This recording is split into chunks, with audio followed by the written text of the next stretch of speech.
Hey, y'all, it's your girl Shay. Welcome back to my channel. How y'all doing? I hope y'all are doing amazing.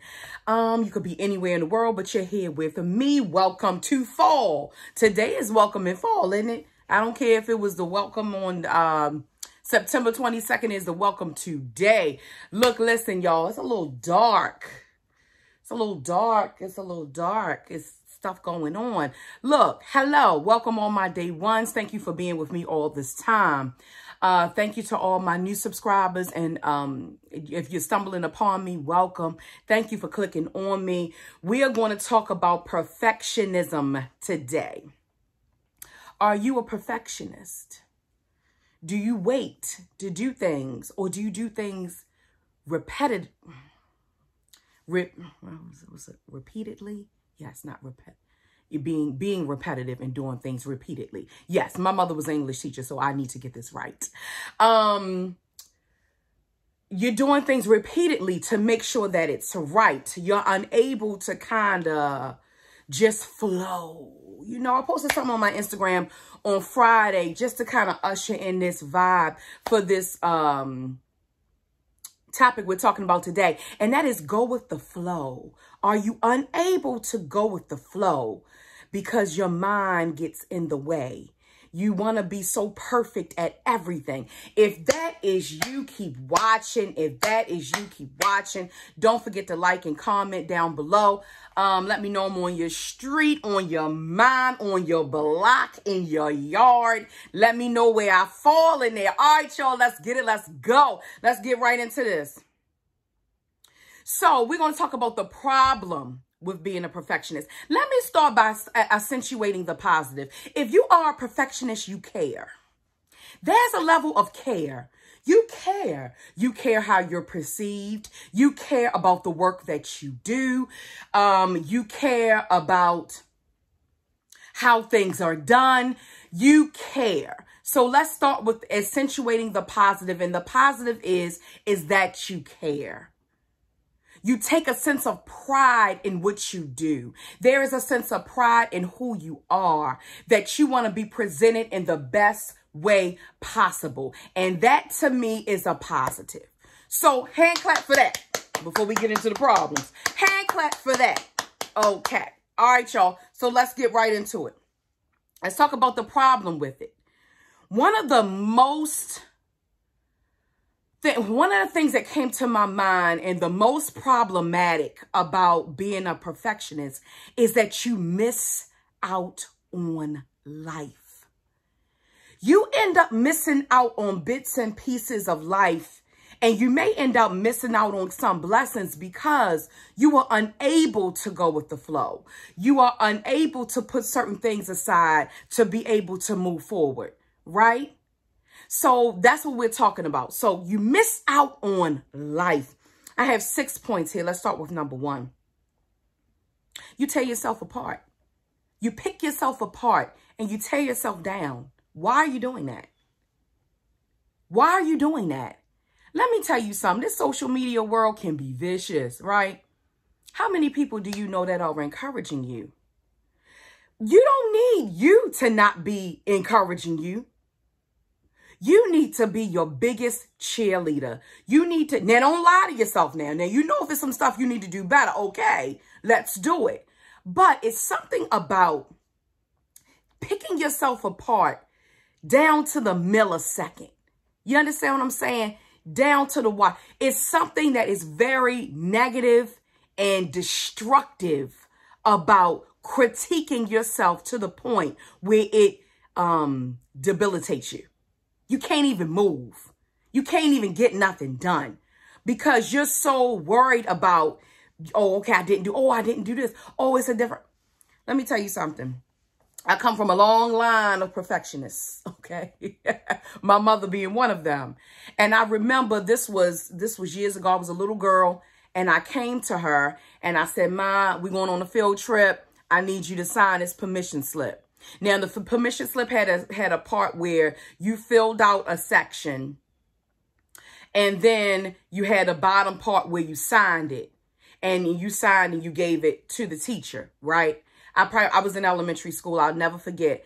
I remember giving my mother this permission slip. I had filled out half of the top, and the other half I didn't fill out, but it still needed to be filled out by you or the parent, whatever. And then my mother signed. I gave it to her. The top part was half filled out. And my mother said, bring me another permission slip. I said, why? She said, because this other part's got to be filled out. And if I fill it out in my handwriting, I don't want that. And in my signature, it's not going to match. Go back to school and get another permission slip. And don't write on it. And I'm going to write. Because, you know, when you're a little kid, I have neat handwriting now.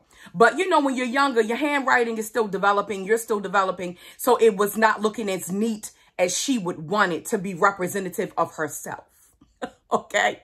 So, you know, that right there, she got to pick me apart. But still, it was a standard that she had. Don't tear yourself apart. Don't tear yourself apart, okay? All right, number 2. You constantly doubt yourself and your abilities because you feel like if it's not just so, you're doubting yourself. Why?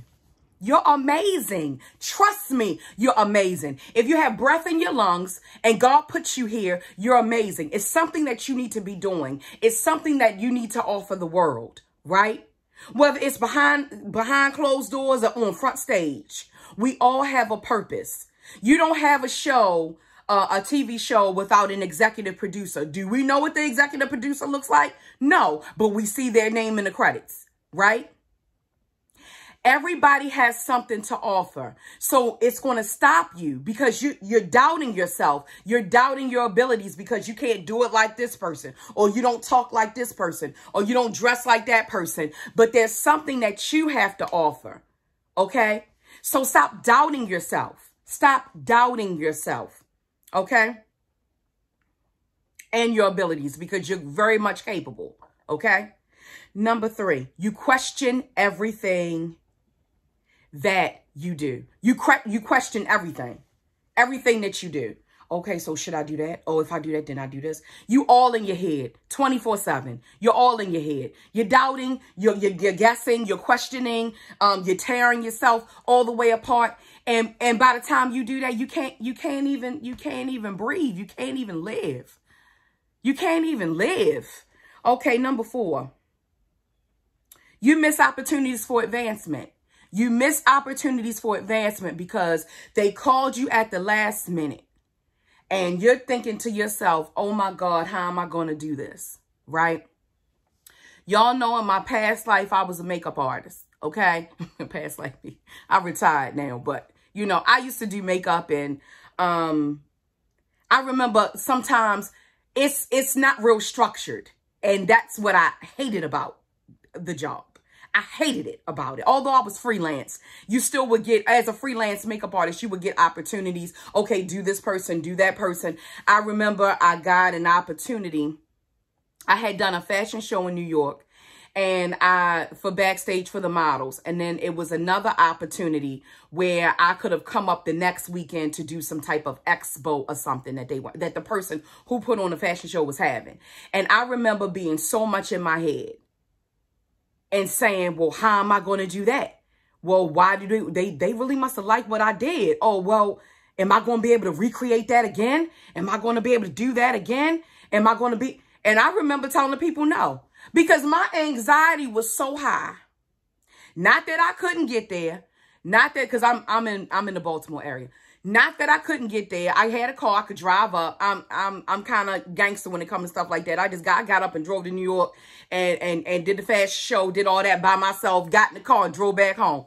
Okay. So it's not that I couldn't, you know, I didn't have the means to do it. I couldn't do it. I didn't have the products to do it. I was in my head. I was in my head. Clearly they liked your work, lady, because they calling you back. But that's how that's how it goes. That's how it is about perfectionism. You'll keep second guessing and it's just like you'll miss out on stuff. You'll miss out on things. Okay, number 5. I'm guilty of this, y'all. And I have admitted to this on this channel. And I am being honest about it today. Okay? All right. Y'all ready? You start to pick everyone else apart. Not only. Okay. Not only is it reserved for you, it is reserved for everyone else. When I say I pick people apart down to the millisecond, everything that you do, when I see you, I'm sizing. Okay. Oh, yeah. Oh, she's not particular. Oh, no. Did she put that right there? When they clean that, did they touch, I'm at a restaurant, did they touch this and then touch that and then gave that to me? Did they wipe this table down? I noticed that when she went, she didn't go get me a new drink. She went, took the drink that I'd already been drinking. And she didn't take those plates off the table after I put it at the end of the table for her to pick up. Maybe not getting a good tip from me. Maybe the tip is going to be, mediocre. That's the kind of stuff that I do. And that's the kind of stuff that perfectionists do. And we got to stop doing that. You know why? Because we're not giving other people grace. And I have noticed if you give other people grace, you're able to give some to yourself. Yo, chill out. Okay? Chill out. All right, that's it. So when a server comes back to the table, Shayna, you say, hey, could you mind taking these? Could you please take these? Thank you. Not that it's innate. Everybody is not wired like us. Everybody doesn't care to the level that we care. Everybody's not paying attention to the things that we pay attention to as perfectionists. Okay? So give them grace. Extend it to them so that way it can be extended to yourself because you need it. Last but not least, you set unrealistic goals for yourself and others. If other people don't meet up to your standards, it could be one thing, I'm out. He said what to me? I'm gone. Everybody's got a problem, okay? And everybody's not a problem. Sometimes people make mistakes. Sometimes people are just ignorant. They don't know any better about certain things.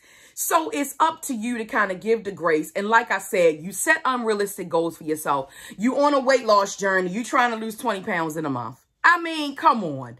Let's be real. Okay. So because you're so wanting to get there, because you're so fixated on wanting to be perfect, drop it. Drop it. Because this is what I want you to remember. If you just drop it and let it go, what's the worst that's going to happen? Because you got to remember, if you are a perfectionist, you are doing stuff stellar anyway. Your worst is someone else's best. I'm going to say it again. If you are a perfectionist, you're doing things stellar and top tier anyway. So your worst could be someone else's best. Remember that. You are enough. You got enough. You got it. It don't have to be to a T. It's okay to be a little messy. It's okay to color outside the line. If you missed a little bit of the color outside the line, yeah, okay. One more example before I get out of here. And I was the type of child, and if this is you, please comment below. When I was coloring, first of all, I hated finger painting. I liked the outcome of it, but I didn't like how messy it was on my hands. Y'all can relate. Please comment down below if you can relate going through a coloring book when you were a little boy or girl and taking that 2 shades, even if it was 2 shades of blue, or you outlined the object that needed to be colored and like very hard, so the color came out very dark, and then you went back and you shaded in within the lines and made it a lighter color. If you colored like that, you my people. All right, y'all, give yourself some grace. Follow me on the gram and I'll be encouraging you to give yourself grace. Not excuses, but grace. Do it alone, do it scared, do it imperfect, just do it. Okay, that's my message to you today. All right, y'all. Follow me on the gram. I'll list my Instagram down below. for tips and tricks all week. You know, I always encourage you throughout the week because we have too many discouragers in this world and we need an encourager. And I am definitely, hopefully, I'm that person for you. I strive to be. Also, another thing, ain't nobody better than you. And you deserve the best out of life. And it brings me to my spiel. I hope this message has inspired you. I hope this message finds you blessed. Don't forget to like, comment, share, and subscribe. And I'll see you all in my next video.